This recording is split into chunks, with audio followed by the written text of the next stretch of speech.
नमस्कार साथियों, मैं आप सभी का मित्र शुभम एक बार फिर आप सभी का आपके अपने इस यूट्यूब चैनल सिन्हा क्लासेस के इस खास वीडियो लेक्चर में बहुत-बहुत स्वागत करता हूं। उम्मीद करता हूं आप सभी स्वस्थ हैं, सुरक्षित हैं। इस वीडियो लेक्चर को मैं खास इसलिए कह रहा हूं कि आज का ये वीडियो लेक्चर पॉलिटी पढ़ने वाले छात्रों के लिए बहुत इंटरेस्टिंग होने वाला है। इसका एक कारण ये है कि मैंने अभी हाल ही के एक वीडियो लेक्चर में आपको ये बताया था कि कैसे भारतीय संविधान में फेडरल कैरेक्टर्स मौजूद हैं। लेकिन साथ ही मैंने आपको ये भी बताया था कि भारत का संविधान भारत को शुद्ध रूप से एक फेडरल स्टेट नहीं बताता, बल्कि भारतीय संविधान में कुछ ऐसी विशेषताएं भी हैं जिनके आधार पर हम ये कह सकते हैं कि भारत एक क्वाजी फेडरल स्टेट है, न कि एक प्योर फेडरल स्टेट।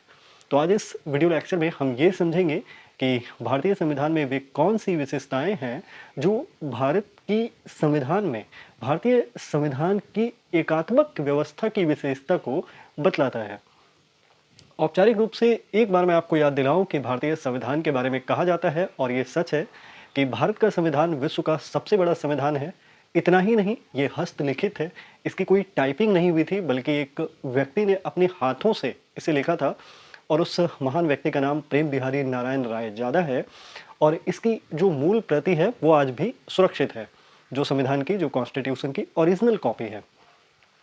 मैंने आपको लास्ट वीडियो लेक्चर में बताया था कि अगर हम लोग अमेरिका की तरफ देखें, अगर हम लोग स्विट्जरलैंड की तरफ देखें, ऑस्ट्रेलिया की तरफ देखें, तो ये सब हमें एक प्योर फेडरल स्टेट दिखेगा, क्योंकि इसमें वो सारी व्यवस्थाएं हैं, इनके संविधान में वो सारी विशेषताएं हैं जो एक फेडरल स्टेट में, एक प्योर फेडरल स्टेट में होनी चाहिए। लेकिन दूसरी ओर जब हम लोग भारत की तरफ देखते हैं तो भारतीय संविधान में फेडरल कैरेक्टर्स और फेडरल फीचर्स मौजूद तो हैं, लेकिन इसके साथ साथ इसमें कुछ यूनिटरी फीचर्स भी हैं। और आज हम लोग इन्हीं फीचर्स को बहुत गहराई से पढ़ेंगे, जो कई कॉम्पिटिटिव एग्जाम्स के लिए बहुत इंपॉर्टेंट होने वाला है। इस वीडियो लेक्चर को जब हम देखेंगे, समझेंगे, तो हम केवल यूनिटरी सिस्टम के और भारत के संविधान के यूनिटरी फीचर्स को समझने के साथ साथ ये भी समझ पाएंगे कि भारत में केंद्र, सेंटर जो है, जो यूनियन गवर्नमेंट, जो सेंट्रल गवर्नमेंट होती है, वो कितनी पावरफुल होती है, ये भी हम इस वीडियो लेक्चर के दौरान समझ पाएंगे। तो आइए इस संविधान में एकात्मक व्यवस्था के जो कुछ लक्षण हैं, उनमें सबसे पहला और सबसे बड़ा लक्षण है, मैं उम्मीद करता हूँ ये बोर्ड आपको विजिबल है, जो मैंने लिखा है वो बातें आप देख पा रहे हैं। मैंने लिखा है भारतीय संविधान में एकात्मक व्यवस्था के होने की कुछ विशेषताएं या लक्षण, यानी कि वे कौन सी बातें हैं जो भारतीय संविधान में एकात्मक व्यवस्था को दिखाती है कि भारतीय संविधान एकात्मक व्यवस्था की तरफ भी थोड़ा टिल्ट किए हुए है, झुका हुआ है। सबसे पहला पॉइंट जो हमें लेना चाहिए वो है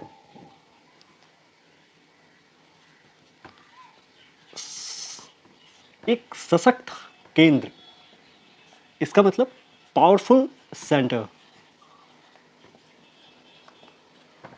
अब इसे थोड़ा गहराई से समझते हैं। देखो, मैंने आपको बताया था कि क्योंकि भारत में शक्तियों का विभाजन है, डिवीजन ऑफ पावर्स है, तो ये भारत के फेडरल कैरेक्टर को दिखाता है। लेकिन एट द सेम टाइम मैंने आपको ये भी बताया कि क्योंकि शक्तियों का विभाजन शुद्ध रूप से नहीं हुआ है, तो ये कहीं ना कहीं भारतीय संविधान के एकात्मक व्यवस्था की एक विशेषता को दिखाता है। मैंने आपको अभी कहा कि अगर आप अमेरिका की तरफ देख लें, अगर आप स्विट्जरलैंड की तरफ देख लें, अगर आप ऑस्ट्रेलिया के संविधान को देखें, तो वहां आप पाएंगे कि वहां शक्तियों का विभाजन काफी शुद्ध रूप से केंद्र और राज्य के बीच हुआ है।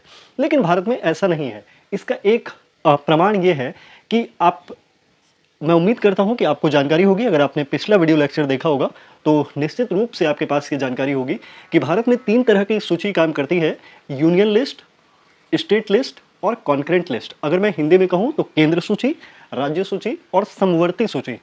और इसमें वो सब्जेक्ट्स लिखे गए हैं जिन पर कि यूनियन लिस्ट में केंद्र को काम करना है, स्टेट लिस्ट में स्टेट को करना है, और कॉन्करेंट लिस्ट में केंद्र और राज्य दोनों मिलकर काम कर सकते हैं, दोनों काम कर सकते हैं।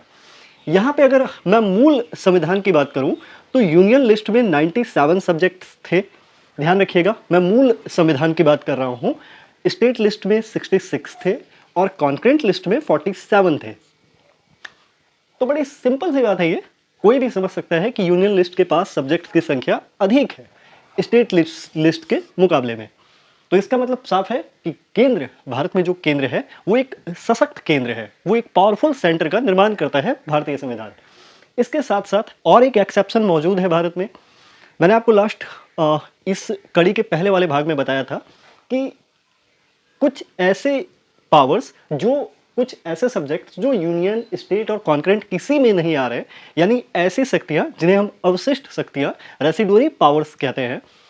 अगर हम लोग भारत में देखें, भारतीय संविधान को देखें, तो यहां पर जो रेसिडुअरी पावर्स हैं वो सेंटर एंजॉय करता है, वो यूनियन सेंटर एंजॉय करता है, यानी वो पावर्स केंद्र के पास है, संसद के पास है, और संसद का सीधा सा मतलब है केंद्र। लेकिन यहीं अगर आप अमेरिका की तरफ देखें, यूनाइटेड स्टेट्स की तरफ देखें, तो वहां पर जो रेसिडुअरी पावर्स हैं वो स्टेट्स को दिए गए हैं, ना कि वहां की फेडरल गवर्नमेंट को। तो उम्मीद करता हूं आप समझ पा रहे हैं कि क्योंकि भारत में एक सशक्त केंद्र है और शक्तियों का विभाजन शुद्ध रूप से नहीं हुआ है, बल्कि विभाजन में केंद्र अधिक भारी है, तो इसलिए ये कहा जा सकता है कि ये भारतीय संविधान की एकात्मक व्यवस्था की विशेषता को दिखाता है। आइए अब एक दूसरे ऐसे लक्षण को समझते हैं जो भारत की यूनिटरी सिस्टम की एक फीचर कही जा सकती है। संविधान में एकात्मक व्यवस्था का अगर हम लोग एक बड़ा दूसरा लक्षण देखें, तो वो लक्षण आपको समझना चाहिए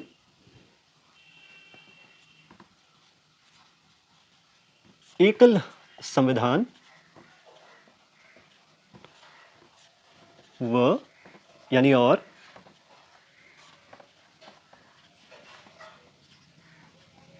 एकल नागरिकता प्रणाली। देखो यहां पे मैंने दो विशेषताओं को एक साथ लिख दिया है। उसका कारण यह है कि मैं चाहता हूं कि आप इस एकात्मक व्यवस्था की जितनी विशेषताएं हैं जो काफ़ी महत्वपूर्ण है, जिनसे कॉम्पिटिटिव एग्जाम्स में क्वेश्चन बनते हैं, अब वो सारे आपके दिमाग में चले जाएं मेरे इस वीडियो लेक्चर से। इसलिए मैं प्रयास कर रहा हूं कि कोई भी प्रमुख लक्षण ना छूटे। एकल संविधान यानी ओनली वन सिंगल कॉन्स्टिट्यूशन, इसका मतलब ये हुआ कि भारत का जो संविधान है वो केवल और केवल एक संविधान है। लेकिन आमतौर पर जब आप एक प्योर फेडरल स्टेट की तरफ देखेंगे तो वहां पर राज्यों को, जो उसके राज्य हैं, केंद्र से हटकर, संघ से हटकर अपना संविधान बनाने का अधिकार होता है। लेकिन क्योंकि भारत पूरी तरह से फेडरल नहीं है, और यही सारे गुण हैं जो भारत को प्योर फेडरल नहीं बनाते, तो भारत में एकल संविधान की व्यवस्था है। यहां पर राज्यों को केंद्र से हटकर संविधान बनाने का कोई अधिकार नहीं है। भारत का संविधान भारत के सभी राज्यों और यूनियन टेरिटरीज का, यानी केंद्र शासित प्रदेशों का संविधान है। यानी भारत का संविधान, बिहार का संविधान, भारत का संविधान, उत्तर प्रदेश का संविधान। मेरे कहने का मोटा मोटा मतलब यह है, बिहार का कोई संविधान नहीं है। मेरे कहने का मोटा मोटा मतलब यह है कि जो भारत का संविधान है वही बिहार का संविधान है। और इस कॉन्स्टिट्यूशन में लिखे हुए एक एक प्रोविजन को, इसके ढांचे को भारत के सभी क्षेत्रों को मानना है और सबको उनका पालन करना है। तो ये भारत में एकल संविधान की व्यवस्था है। और एकल नागरिकता प्रणाली का मतलब है सिंगल सिटीजनशिप सिस्टम। इसका मतलब यहाँ पर जो भारतीय संविधान ने अपनाया है वो कनाडा का मॉडल है। ये एकल नागरिकता प्रणाली का मतलब ये होता है कि अगर कोई व्यक्ति भारत का नागरिक है तो वो भारत का ही नागरिक है। इसका मतलब ये हुआ कि भारत में दोहरी नागरिकता प्रणाली नहीं है कि कोई व्यक्ति भारत में रहता है और मान लेते हैं कि वो बिहार राज्य में रहता है तो वो बिहार का नागरिक है और फिर भारत का नागरिक है। ऐसा कोई सिस्टम इंडिया में नहीं है। इंडिया में केवल और केवल ये सिस्टम है कि अगर कोई व्यक्ति किसी भी राज्य में भारत का नागरिक है तो वो भारत का ही नागरिक है, चाहे वो किसी भी राज्य में रहता हो। लेकिन एक प्योर फेडरल स्टेट में, जैसे मैं बार बार कहता हूं कि अमेरिका एक बहुत ही क्लासिक एग्जाम्पल है प्योर फेडरल स्टेट का, तो अमेरिका में अगर आप देखेंगे तो वहां राज्य और संघ, फेडरल की नागरिकता अलग अलग है। वहां एक व्यक्ति एक राज्य का निवासी है और नागरिक है, और फिर एक वहां के उस संघ का नागरिक है। इसका मतलब वहां पे राज्य और संघ दोनों की नागरिकता। इसी प्रकार आइए एक और ऐसी विशेषता को हम समझते हैं जो भारतीय संविधान में यूनिटरी सिस्टम की ओर उसकी विशेषता को, तीसरी विशेषता की बात कर लेते हैं जो भारतीय संविधान में यूनिटरी सिस्टम की एक विशेषता मानी जाती है। और ये बड़ा इंटरेस्टिंग है। संविधान में संशोधन की शक्ति, यानी संविधान में अमेंडमेंट करने की शक्ति, संविधान के संशोधन की शक्ति। मैं एक बार फिर आपको अमेरिका का उदाहरण देना चाहूंगा। मैं बार बार कहता हूं कि जब भी आपको एक प्योर फेडरल स्टेट को समझना हो तो आप अमेरिकी संविधान को समझिए, अमेरिका के मॉडल को देखिए। अमेरिका पूरी दुनिया में फेडरल होने का एक क्लासिक एग्जाम्पल है और सबसे बेस्ट एग्जाम्पल है। तो अमेरिका में ऐसा है कि वहाँ पर संविधान में संशोधन का भी रख सकता है। यूनाइटेड स्टेट्स में राज्य को भी यह शक्ति प्राप्त है कि वह संविधान में संशोधन करने का प्रस्ताव रखे। लेकिन इससे बिल्कुल अलग भारत में संविधान में संशोधन करने की शक्ति केवल और केवल केंद्र के हाथों में निहित है।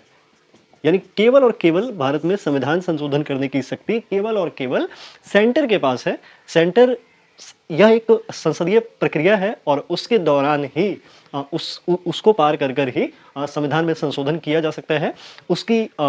संविधान में संशोधन करने के दो सबसे बड़े तरीके हैं, एक तो है साधारण बहुमत द्वारा और एक है विशेष बहुमत द्वारा।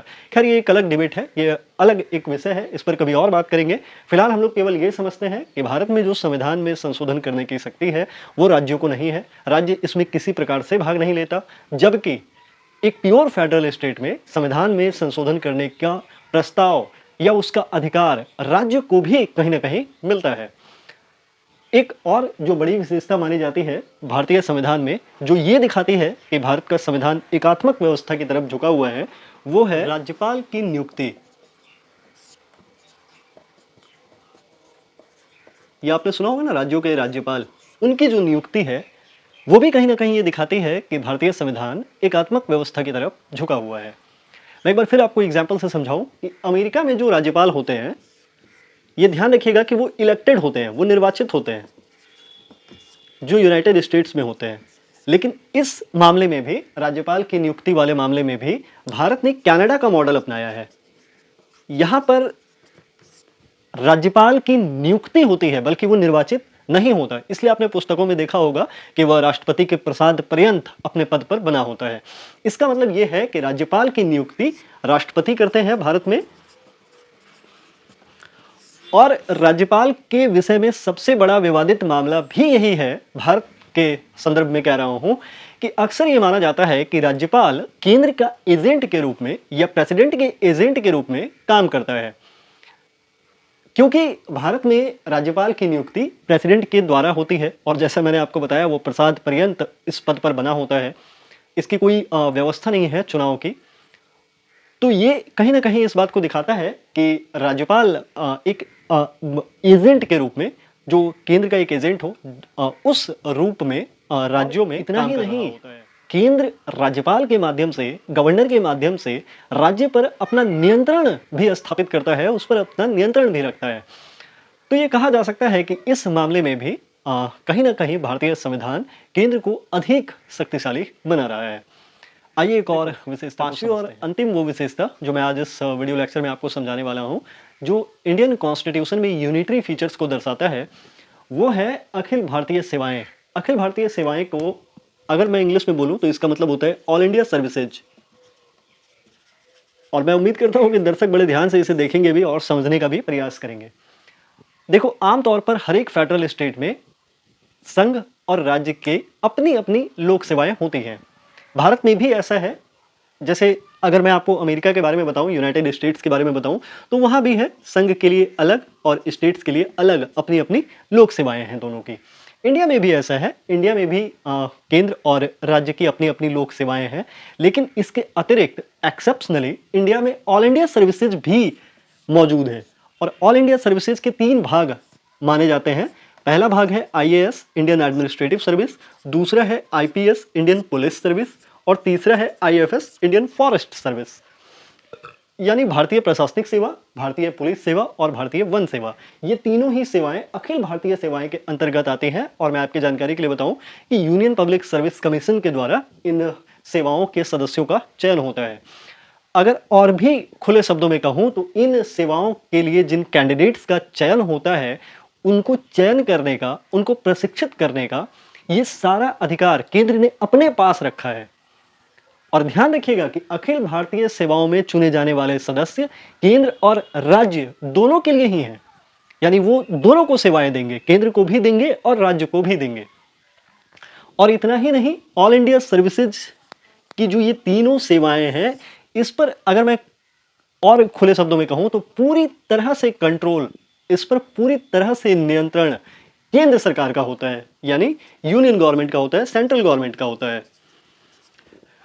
तो मेरा ये मानना है कि अखिल भारतीय सेवाओं का होना भी कहीं ना कहीं भारत में भारत में फेडरल कैरेक्टर को चैलेंज करता है। तो इन बातों के आधार पर हम ये कह सकते हैं कि भारतीय संविधान में न केवल फेडरल विशेषताएं हैं, न केवल संघीय विशेषताएं हैं, बल्कि इसके साथ साथ एकात्मक होने की विशेषताएं भी मौजूद हैं। और इसलिए मैंने आपको कहा कि केसी वेयर की वो बात कि India is a quasi federal state, ये कहीं ना कहीं अधिक उपयुक्त मालूम पड़ती है। उम्मीद करता हूं कि सिन्हा क्लासेज के इस वीडियो लेक्चर का लाभ सभी छात्रों को मिलेगा, और आपके प्यार और आपके साथ के साथ मैं उम्मीद करता हूं कि एक और इंटरेस्टिंग वीडियो लेक्चर लेकर मैं आपके सामने जरूर उपस्थित हूंगा। सी यू सून। जय हिंद।